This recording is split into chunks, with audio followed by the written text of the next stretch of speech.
Hey there guys, what's up? Hope everything is going fantastic for you today. If you are currently on spring break, congratulations, you made the most of the school year. However, if you are still like me and still are going to school every day, I'm sorry, my heart goes out to you. Anyways, today in this tutorial, we are going to be revisiting a pretty old tutorial. It's the sniper scope effect. And back then, when I first made the original tutorial, I really didn't know a whole lot of what I was doing. I just kind of wanted to make a sniper scope. But obviously now I know more of what I'm doing and more about video editing and everything. So here is an example of what we're going to be making today.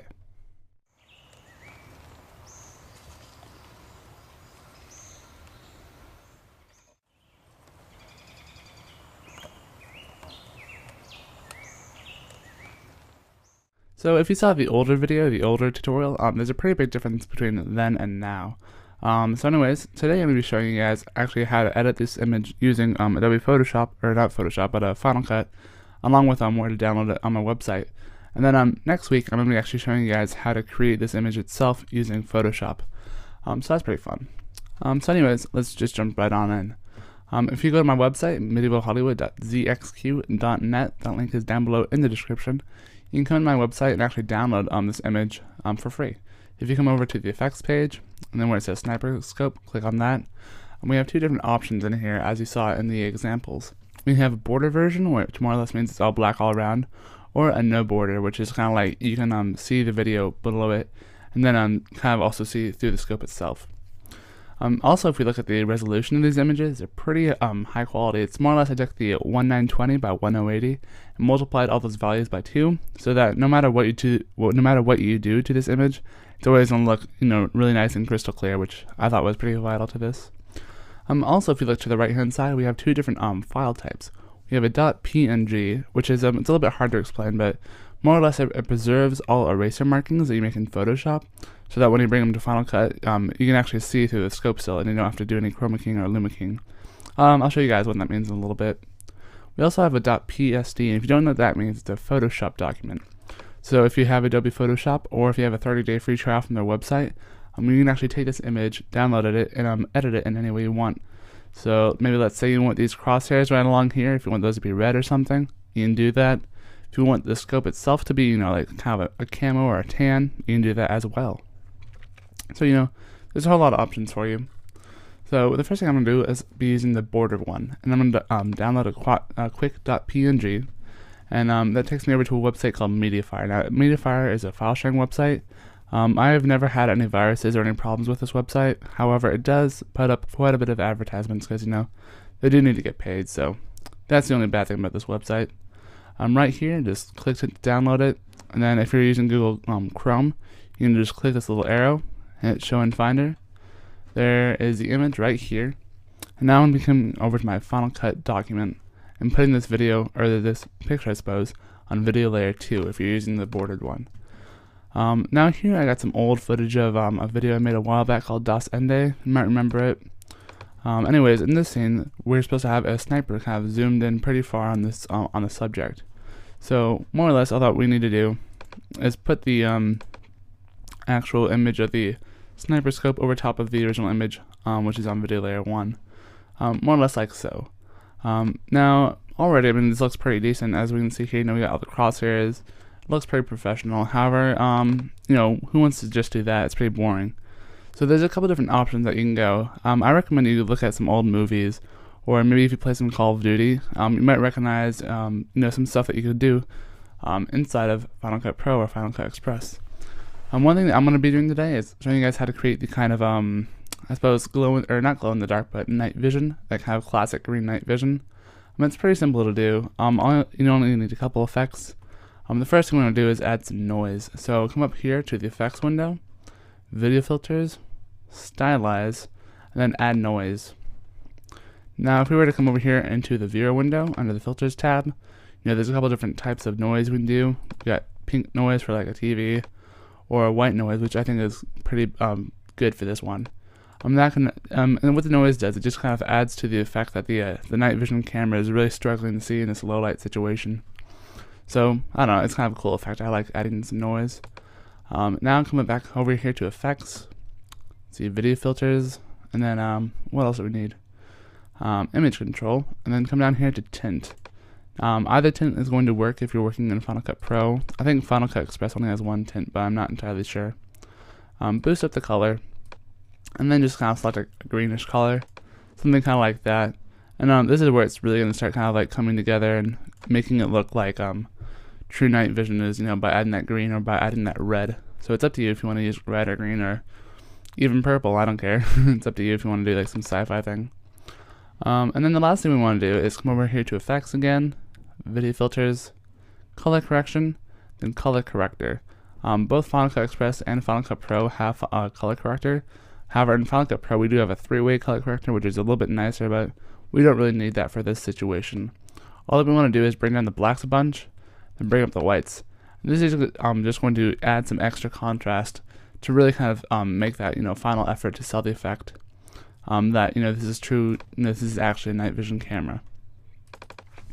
Now the last thing you can do if you want to is add a little bit of a fisheye, so that it kind of even further sells the effect that you're actually looking through a lens instead of just some film being edited. So come up here to effects, video filters, distort, then where it says fisheye, just select that one, and we can come over here to the filters tab, bring down the radius a little bit, bring down the mount a little bit.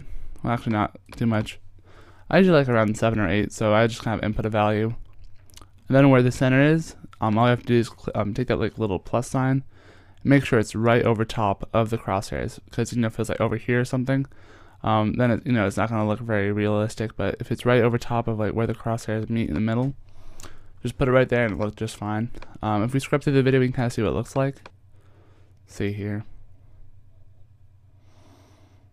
I mean, it's kind of hard to see right now because it's it's not fully rendered or anything, but I think it looks pretty good. So I'm happy with that effect. The second thing I'm going to show you guys how today is actually the no borders one, as you also saw in the example earlier in the video. Again, we have a .png or a .psd. I'm going to be using the .png.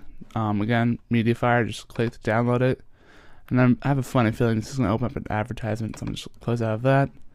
Then show in Finder, and boom, there's the image that we just downloaded. So if we come over here, again, you want to put this on video layer 3. For the wraparound, the full wraparound effect, you want to use video layer 3. I'll show you guys why in a little bit. So let's see. Now we want to take our original video clip and put this on video layer 2 or video layer 1, it doesn't matter. And then just cut out all the extras that you don't need. Delete. Wrong button. Delete it. There we go. Now just take that video layer again, copy it, and paste it. So now video layer 1 and video layer 2 is the original video. And I'll show you why in a little bit.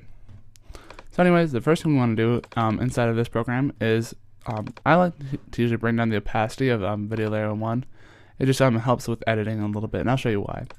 So just in the motion window, bring down the opacity, then click on video layer 2, and I recommend going up to effects, video filters, and then to start with, use the fisheye to start with, because this is going to affect later on the final product. So kind of get an idea of what you actually want inside of the lens. Don't really look at the stuff out here, because all that is going to be controlled by video layer 1. So also just pay attention to what's actually inside of the lens. So if we come over here to filters, we can bring down the amount. I usually like around like 7 or 8. I'm gonna use 8. I'm gonna use 6. Just kind of like that. See the radius.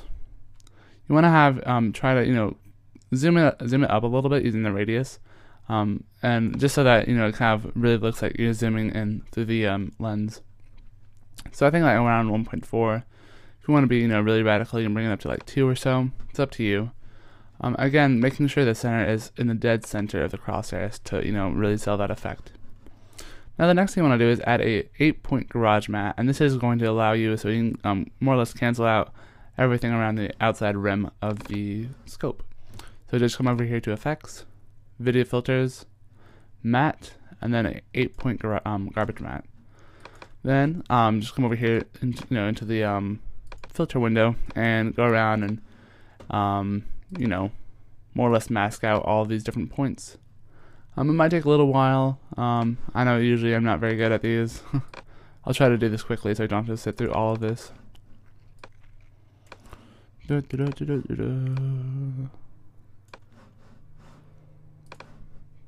And I apologize for any background noise you guys are hearing right now. My window's open. It's really hot in my bedroom. So anyways, we are almost done. There we go. There's, yeah, an airplane. Anyways, that looks pretty good. If we come over back to the video layer 1, come over here to the motion menu once again, and bring up the opacity, you can kind of see what is actually going on here. If we kind of scrub through the video, hopefully it'll scrub pretty nice and quickly. As you can see, we're actually looking at pretty realistic effect. I'm really liking this. I think it looks pretty good. We got the nice bulge going for us. We also got kind of the background, how it's really zoomed up in the first one. I think I'm really liking this. Let's see, what else can we do? On video layer 1, just an idea, you don't have to do this, but just further separate the background from the foreground. So more or less like to separate what's inside the scope versus what's actually being seen on around the outside of the scope.